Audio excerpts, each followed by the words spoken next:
Hey world, how are you all this morning?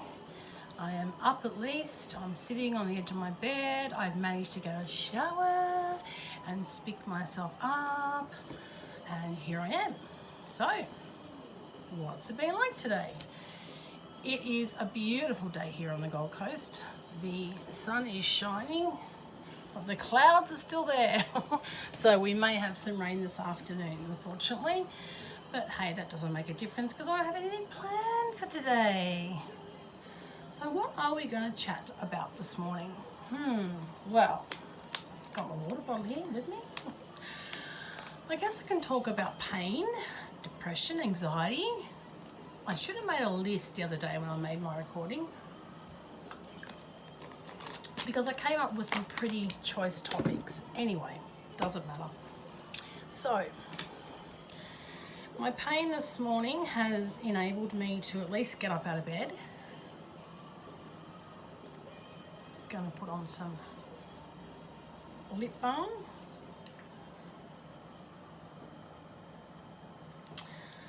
Daughter actually gave it to me. She doesn't use it.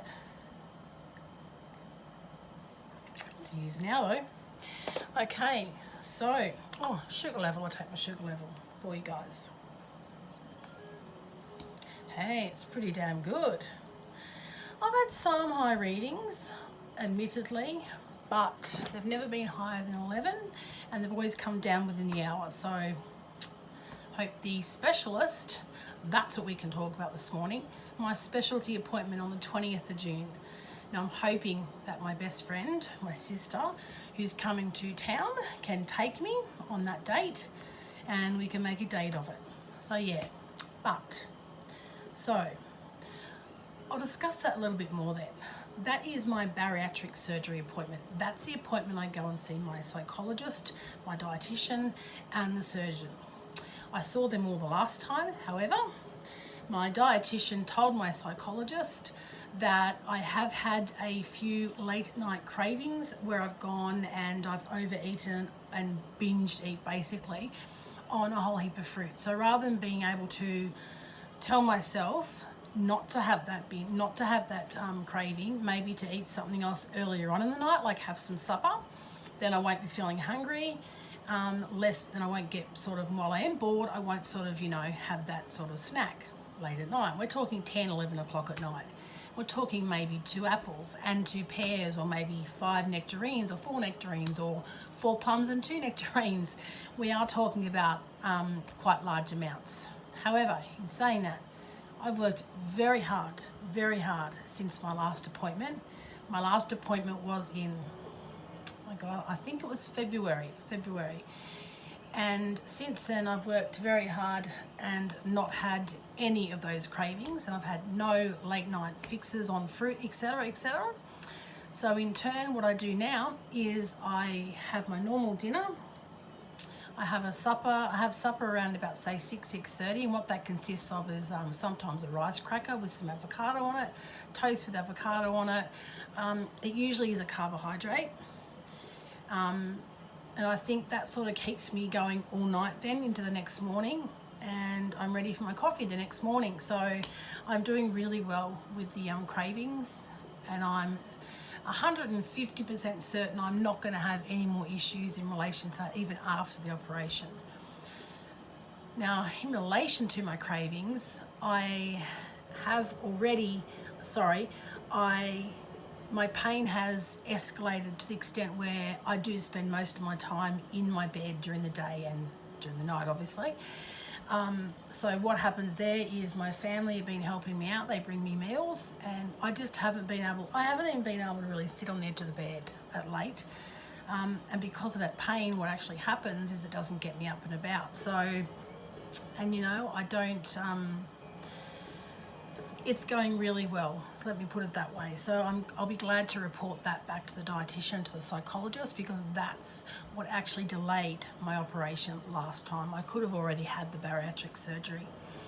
To my knowledge, there's no more happening in Queensland. My doctor has told me that one of her patients applied for the surgery.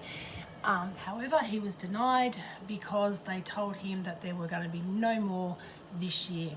So, and Queensland Health was actually only taking on 300 applicants, and I believe I was number 7.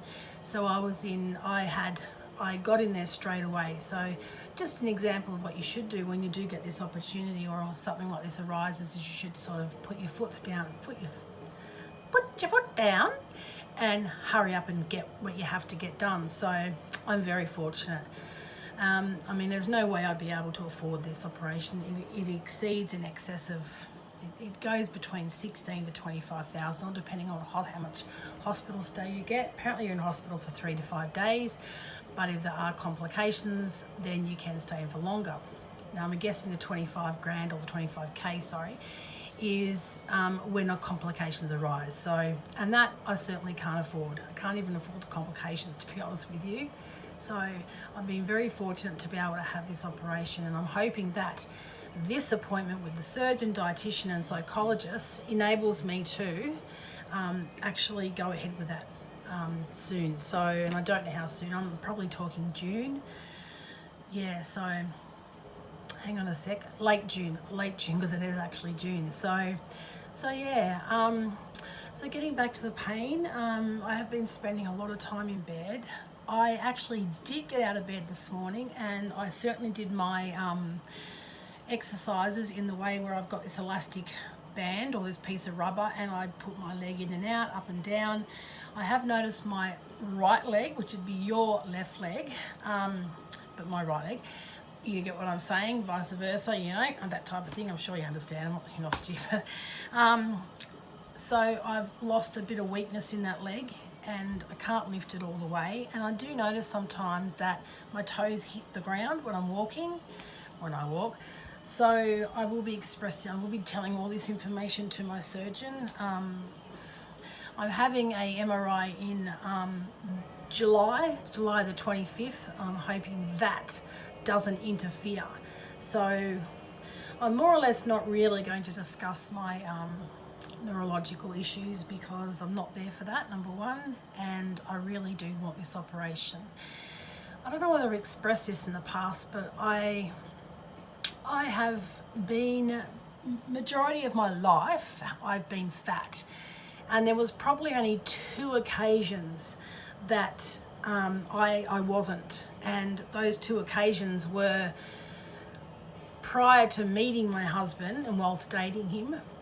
And then I did lose a lot of weight after I had my first child because, well, massive complications there. She was born with Erb's palsy, shoulder dystocia, and unfortunately when the doctor pulled her out via the forceps, the shoulder got stuck and the nerve got pulled from the spine. So she's got a lifetime condition, but might I say that she has never considered herself as having a disability, and that's fantastic in my books because nothing has ever stopped her from doing anything she's wanted to achieve in life, and it won't in the future.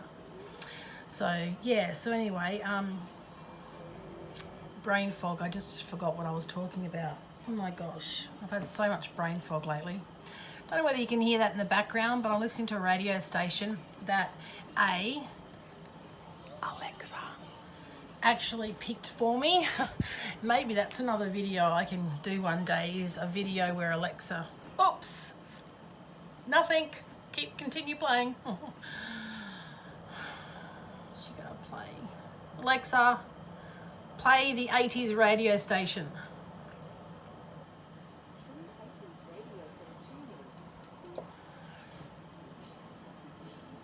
Okay, so if you can hear that in the background, that's what I'm actually listening to. I'm just going to straighten you out here. Oh, you can see my little bunny dressing gown. And my Mother's Day present from the kids. Well, sorry, my 11-year-old and my 24-year-old. My 24-year-old is not a kid anymore. And that was a painting that my stepbrother photographed when he travelled around Asia. And you can't really see anything else. That's okay. That hurts my back. So, get back to where I was talking about. Would be a great thing, but I don't know. I've forgotten. So, I think I was talking about... Okay, let's forget it. It'll come back to me. It's called brain fog. And if anyone else out there gets it, give me your hoy, because it's a horrid thing to have. You can be in mid-conversation And then all of a sudden you just forget what you were going to say. So, all right, well, let's get back to my appointment in June. So I'm going to that on June the 20th, and my sister is coming to town. She gets to town next week sometime, so I haven't asked her yet, and I've only just realised today that she may be here for it. So I thought, well, she can take me along to the appointment if that's okay with her. So yeah, anyway, so yeah, that's at the Princess Alexandra. That's in Brisbane, sort of northwest Brisbane. So I think not so west, but in the middle of between west and south. So yeah, but so yeah, so she can come with me and go through that experience with me as well. See how that goes. May even vlog it. We'll see what happens. So yes. What else was I going to talk about today? It's a beautiful day here on the GC, which you're probably all aware. I've just stuffed up my dress because it was looking pretty perfect there before. That will do. I didn't want to do something in my nightie again this morning. I thought I'm up and out of bed, so there you go. So, okay, so I've done my Tai Chi, or some of it. I've managed to do my rubber stretchy things, some of it. Can't do a lot of it with my right leg because I'm losing a bit of strength in that leg. It's actually quite weird, but I think that is related to my bulging discs and my impingements to the nerves. So I think that does have to do with that. So I don't know what else to talk about. I think that's basically it. Spoken about my appointment, my 90s radio station, how A played it for me. Wow, a bit lost actually. So my pain right now is probably around about a 7 or 8. It's funny because I was speaking to my daughter earlier when she came into my room, and she says, well, Mum, you hide it pretty well actually, your pain. And funny enough, I do. And I don't know why, but it's just an automatic reaction that just happens. You know, when I'm talking to my sis on the phone, it just, I mean, she said yesterday when we were speaking to each other, because I needed to pep up my spirits a bit more. My daughter was at work, my husband was gym, I suppose he was at, and I needed someone to talk to. So I texted her and she rang me actually. So, you know, so we're talking for a little bit, and she pepped me up, but she commented that at one stage she did hear my pain. So I'm guessing I was ahhing and oohing and doing this type of thing. So yeah, so you know, I want to talk some more. I don't know what I want to talk about. I did realise it the day before when I spoke to you, I realised that there may be a few other topics that I could talk about. And I thought maybe I'd talk a little bit about, seeing it's got to do with my spinal injury, is how the injury came about. So I've mainly worked nursing in my work history, and it's usually been aged care. And as much as the world out there doesn't see that aged care is manual lifting and things like that, where it shouldn't be, it is. And I mean, I worked a few night shifts where staff would not even use a slide sheet for a resident, and they just basically lift them and turn them. Now, although I never did that, I did, like, I, for example, have my hand underneath the person's leg if there was a risk of that leg hitting the bed rails or something like that. So I never formally actually did any lifting, but in saying that, I think it did help exacerbate my condition along the way. So thank you very much to those people who say they use equipment but they don't. So, and I'm not blaming them, because I had the last say, I had the choice. It's just uncanny that at the time when this resident, or when these residents were being turned, that it meant it's just an automatic reaction that you do. So you put your hand underneath their leg or their arm, because you see suddenly that the leg or the arm might get hit by something that in their bed. So anyway, nursing. And I think too, what happened in 2015 is I was to meet the removalist truck at my mother's old place because she actually had a fall. She was cleaning the light shades, I think, in her rental property, and she was on the ladder and she fell off. Now, she was very lucky to be found by her neighbours who she rents from. His name is Doug. He actually was knocking on the door, and in the end he came in, because Mum does leave her door unlocked, and he found her on the floor. So thank you to Doug, who virtually saved her life. So he called an ambulance, and at that stage she had shattered one of her hips, and so that was broken, so she had to be taken to hospital. She went to Lismore. Unfortunately, I don't know how long she was laying there for. So what actually happened is she fell, hit her head as well, the front of her head when she fell, so she was unconscious.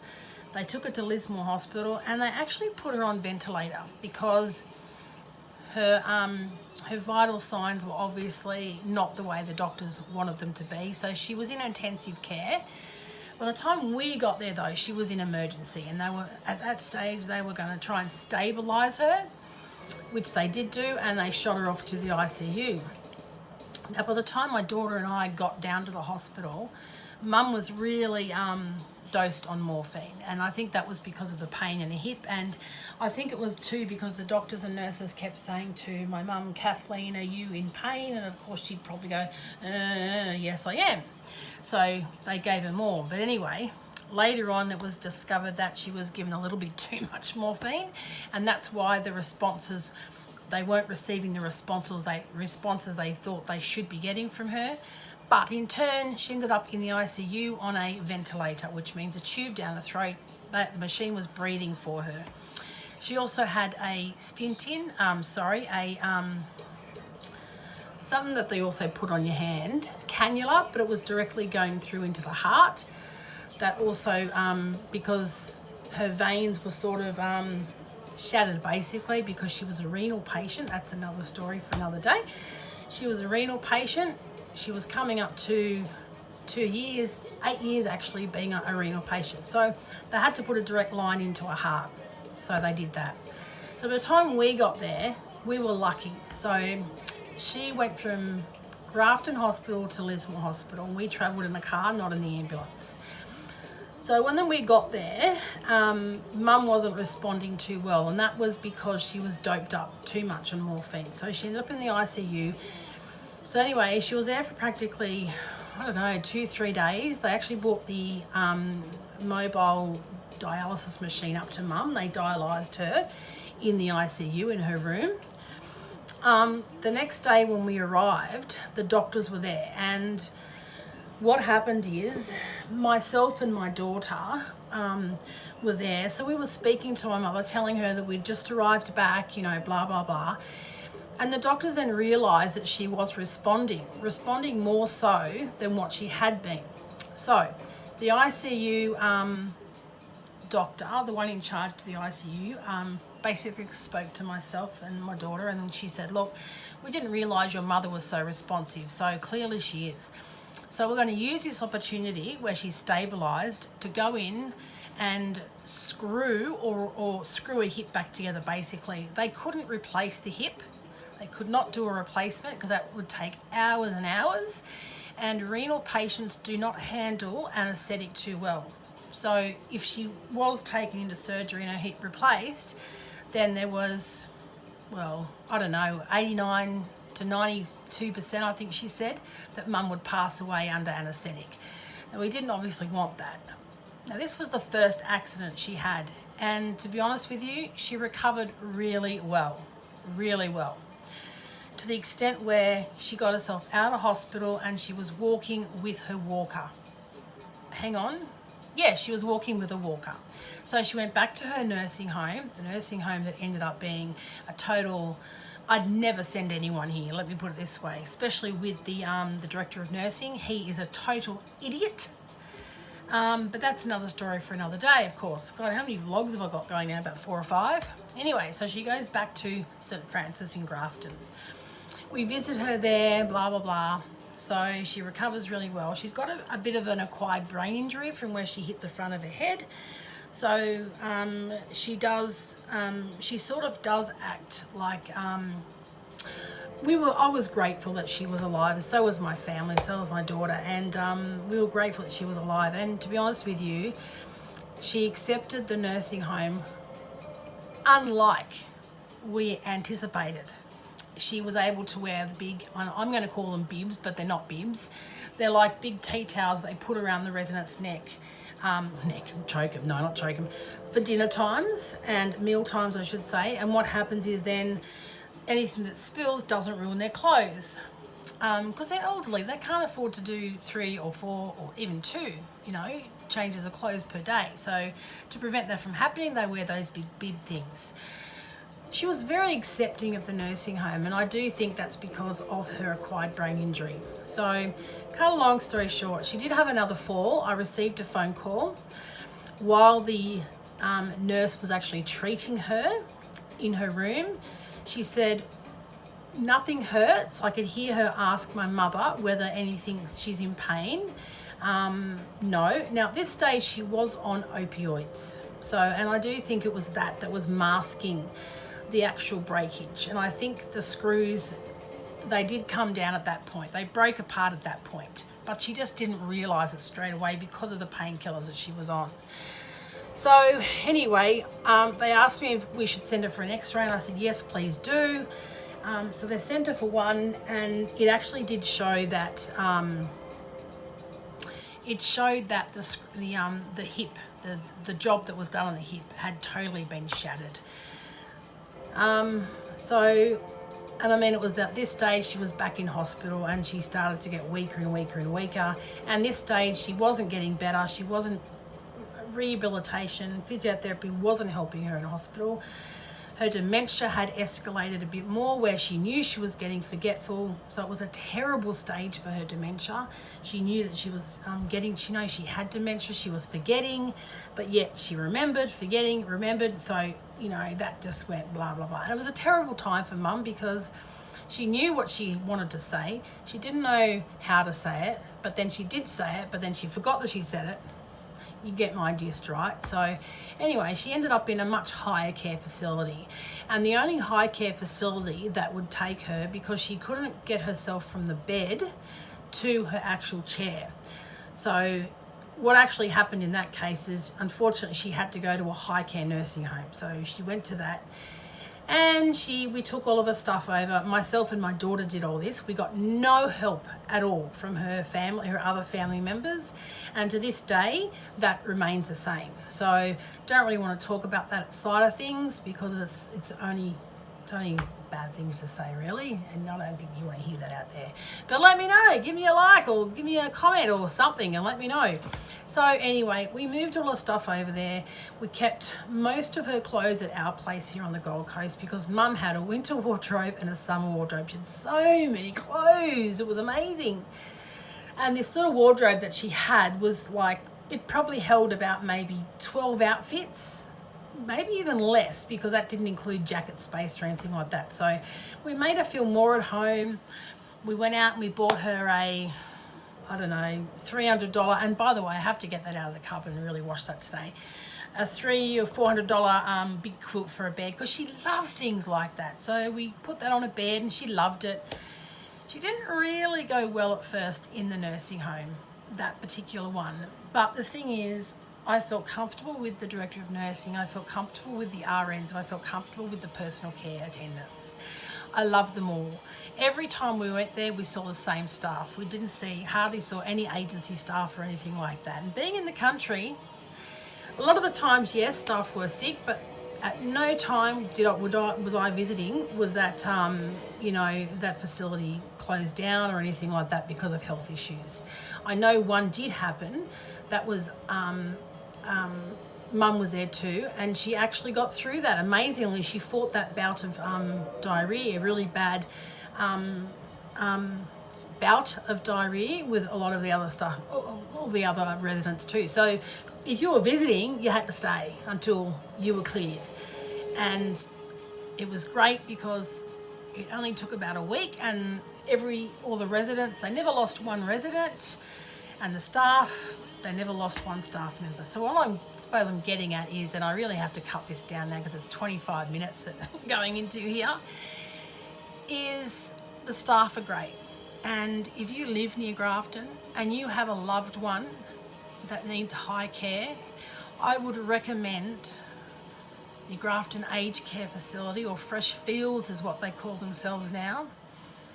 I would recommend them 150%. I had no doubts. I know Mum had some issues with them, but they were issues because she had a urinary tract infection, and if you know aged care, you know that that does impair on, you know, the ability to think properly when you're an old folk. So guys and girls, if you haven't already, subscribe to my channel. Please subscribe. I am trying to get 50 subscribers by the end of July, the end of the year, or the financial year, so June the 31st.